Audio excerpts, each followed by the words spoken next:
Can everyone hear me okay? All right, that's good, because sometimes we get complaint letters of, I can't hear you when you move around and things like that, and I could go back up there and stand 14 feet above you, but I'd rather be down here with you, so I just want to make sure people can pick me up. No one liked my dental joke at the beginning of Mass, and I worked for hours on that, really I did. This is a beautiful gospel, and it's a gospel about what really matters in life and the role that Jesus plays in our life, and the choice, the conscious choice that each of us must take. Now I want to share a story with you from this morning's 10 o'clock Mass. So I'm changing up the homily a little bit, because if you try to give the exact same homily, unless you stand up there with notes all the time, and if anyone would like me to read to you from now on, I'll write out all my homilies, but I don't think people like that. So, and I can't do it anyway. I put myself to sleep up there, and you'd have to wake me up, you know.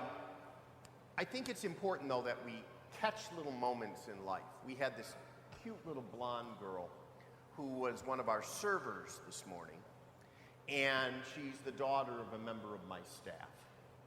And she's a total sweetheart. And she always comes in and visits Pluto Dog in the office, and she's fascinated with him, as all little girls are fascinated with puppy dogs. And this morning, she was serving Mass. And she didn't notice that I was watching her, and I was in the priest's sacristy. And she was lighting the candles at the altar.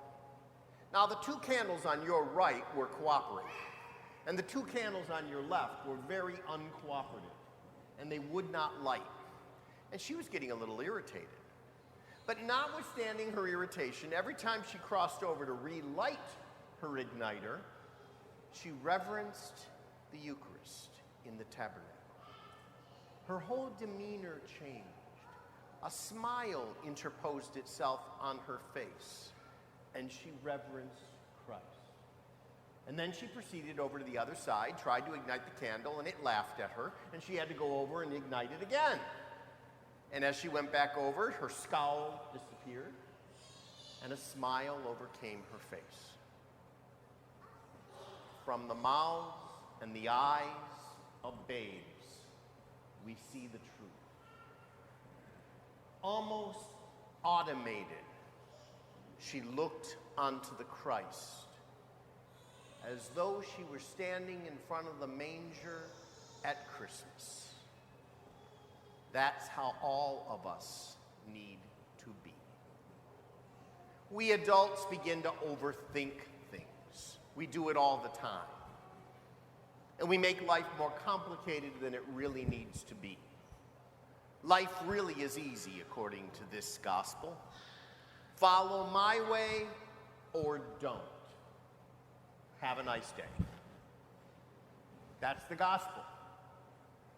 If you follow my way, my yoke is easy.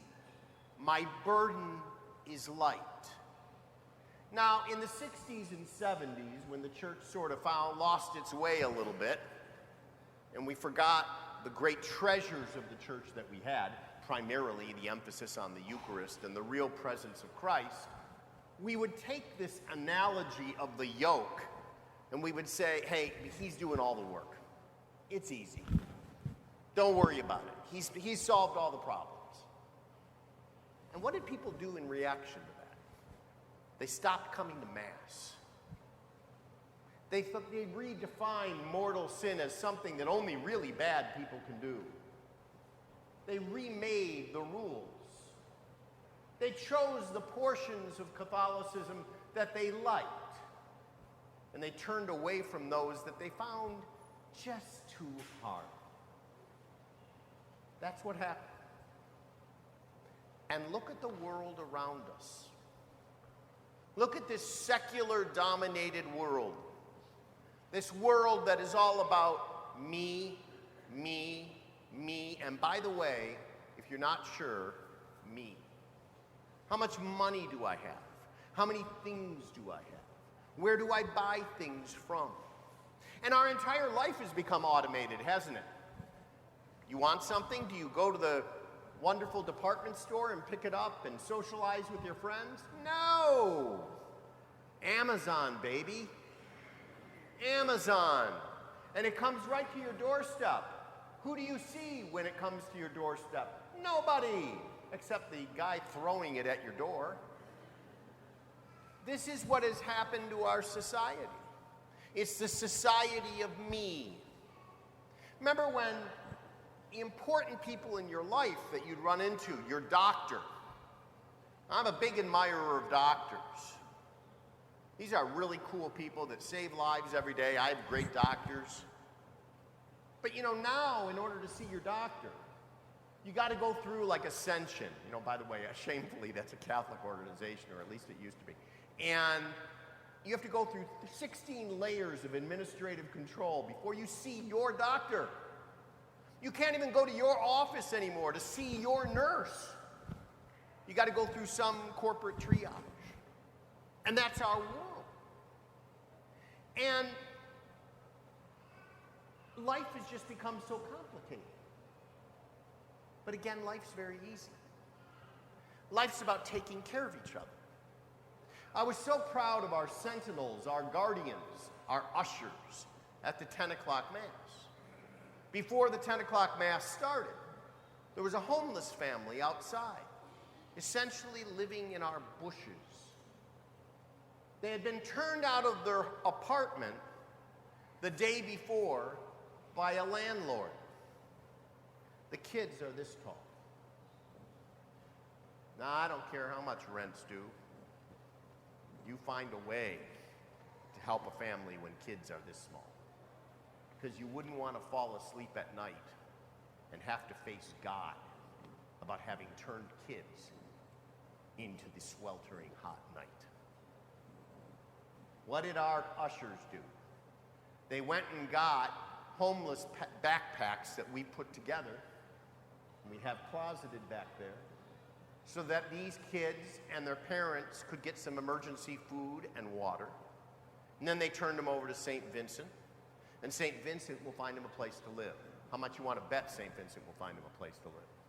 If St. Vincent still wants to live in my offices, they're going to find them a place to live. So it's going to be 100% guaranteed victory, I'm telling you right now. This is what our parish does. This is what Catholicism is about. This is called making the burden light. This is called making the yoke tolerable. This is us living our faith and extending Christ into the world. This is you and me taking Christ to the people of God. Not just the people of God like us. Not the people that come to church. I was just at a wonderful assembly with Archbishop Vigneron and all of the priests, and it was about this Family of Parishes gig. Now, look, when Family of Parishes came out, how excited do you think your pastor was? How about no? Why is that? What would you rather be? Pastor of one huge parish like St. Peter's, a happy lad with a school, or, let's count them, have 4 parishes? One is better. But now I have 4. And I have 4 staffs. And I have 4 finance things. No one asked for this. No one told me I'd have to do this when I got out of seminary. Are they paying me more? No. Okay. Now I mention all of this because you had the same misgivings about Family of Parishes. You know, what's going to happen to our parish money? Well, don't worry, as I've said in the articles to you a couple times, our money is our money, their money is their money.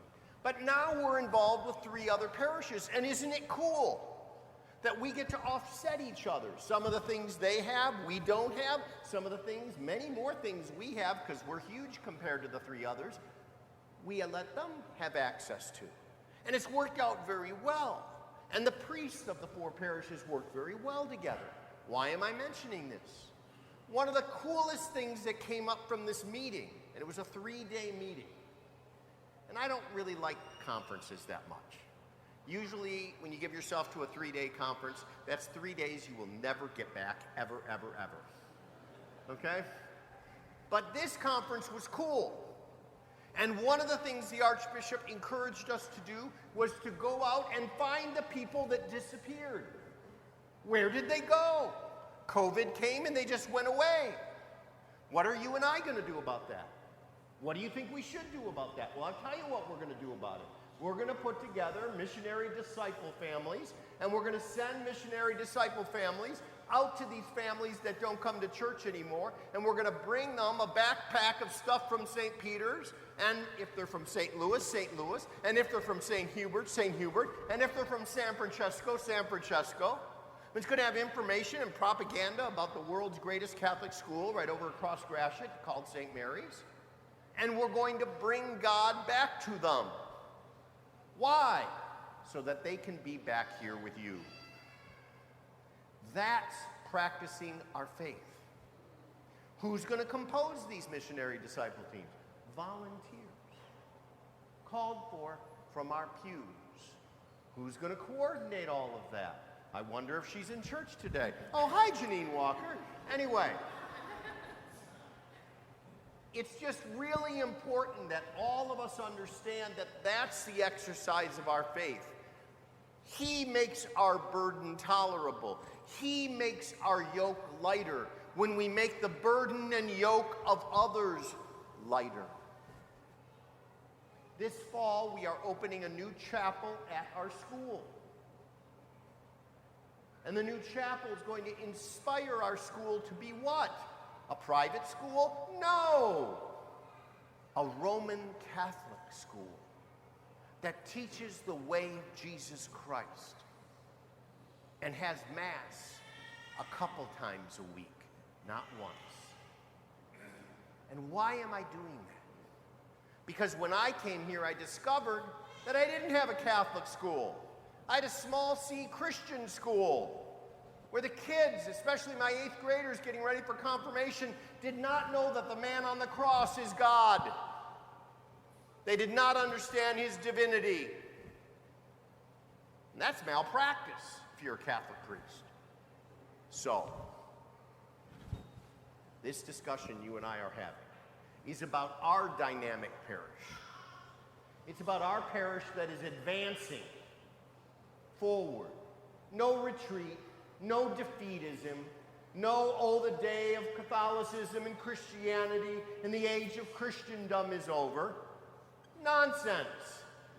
This is the Church of Jesus Christ on earth, personally constructed by him. There's no retreat. There's no giving up. There's no crying in baseball. This is Catholicism. And you and I have to be part of that solution. So I say to you, we need to take these words today in our gospel, and we need to live them.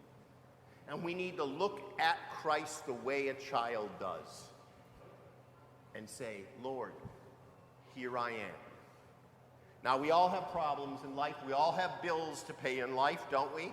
We all have things that burden down our own life. Did I mention bills? Wow, 3 letters come to mind.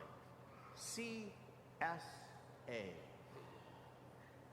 Am I going to talk about CSA? No, but the bill is still out there. And why do I mention this? I mention it because that is the format by which most Catholics can come forward and help that family out there with the little kids that were just thrown out of an apartment. You and I are on an adventure. This parish is booming, by the way. It's about 650 families bigger than when I found it. And it's not me. It's the best staff in the Archdiocese, and it's you. You're promoting this. You're advancing this. Because you and I understand that for the yoke to be light, for the burden to be easy, we must be his helpers. You know better than anyone, because you get nauseated by it every fall, that your pastor is a graduate of the University of Michigan, class of '83. But my only criticism about the world's greatest university is, when it's football season, we're the kind of fans that sit on our hands, don't we? Michigan Stadium, 112,000 fans, it's silent. Now, it's getting better recently. You know, that school up north, what is that, East Lansing, Sparty, they know how to have fun. and they make a lot of noise. And even the source of all evil down in Columbus, Ohio, they even make a lot of noise. But my heroes up in Ann Arbor, they sit on their hands. You know what I mean? Some call us snotty. Maybe they're right. But anyway, but I mention this because as Catholics, we cannot be hand sitters. We can't sit on our hands. We have to be active. We have to be rock stars. We have to be players. Because what's motivating society right now? Stuff, things, secularism, godlessness. You see God's name in the newspaper, and what does the New York Times spell it as? Small G-O-D. Did you ever think that would happen in our country, one nation under God? And what gets attention in our society today? Why do I want to make our school more Catholic? Because I want my kids to understand what's happening at that altar in about 15 minutes from now. That a miracle happens. That Jesus Christ will be amongst us, literally on the altar. His body, his blood, his soul, his divinity. And most of them never know that because they don't learn it at home. What the heck happened to us? But what does the world get excited about? Well, on any given Saturday or Sunday, while churches sit empty, stadiums fill to see a young woman who writes songs about her dumped boyfriends named Taylor Swift. Boy, we got no problem selling tickets for her, making her a gazillionaire. We take our kids to see her, but tens of thousands of parents don't take their kids to see the God who made them. We need to get our act together. And at this parish, we are. There's no retreat. There's no defeatism. There's no withdrawal. It's advance, advance, advance. All in the name of God and all in the name of our salvation. Because his burden is easy. His yoke is light. Unless we turn our back on him. In the name of the Father, and of the Son, and of the Holy Spirit.